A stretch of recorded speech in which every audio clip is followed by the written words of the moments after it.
Good morning, class 10. Today we will discuss about blood vessels.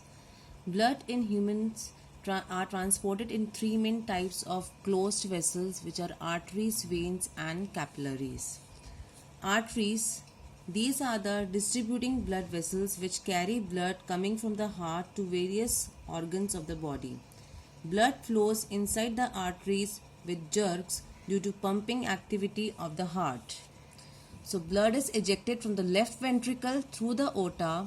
This large artery has numerous branches so that oxygenated blood reaches the different parts of the body. So arteries, mainly these are the distributing vessels, remember, and they carry oxygenated blood from heart to various organs, various parts of the body.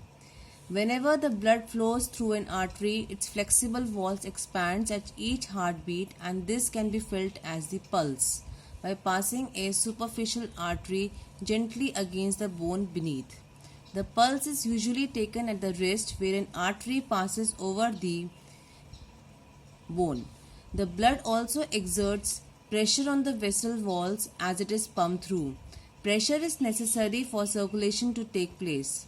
The pressure has a rhythmic fluctuation. The pressure is maximum during systole or when the ventricles are contracting, and it is least when the ventricles are in relaxed state. So contraction of the ventricles results in systole and relaxation of the ventricles result in diastolic phase.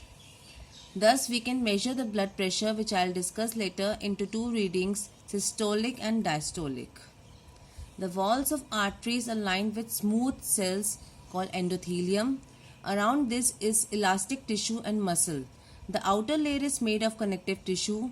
The elastic and muscle layers makes the artery efficient in pumping blood through the body. Arteries later in life become less efficient as we age. Fatty mineral deposit accumulate in the walls and on the inner side of the arteries, and the walls become thickened and less elastic. There can be different causes for the thickening of the arteries. One of the important cause is the consumption of a diet which is rich in saturated fat such as butter, ghee, etc.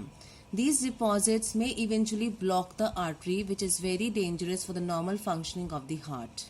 So the arteries, when get thickened, it results in disruption of the blood supply to the heart. Even the heart muscles are affected, and it results in ischemic heart disease and even leads to the heart attack.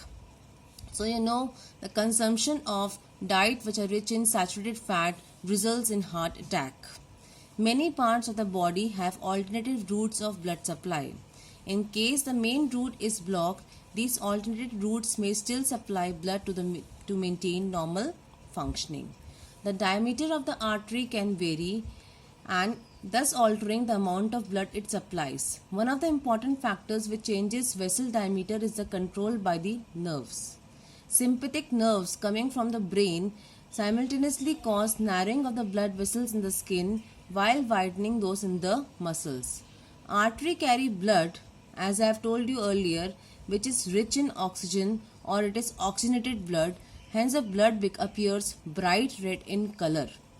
If the artery is cut, the blood gushes out in spurts.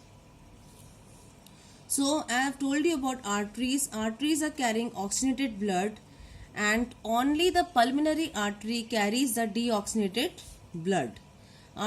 In case of arteries, the blood flows with jerks due to the pumping action of the heart.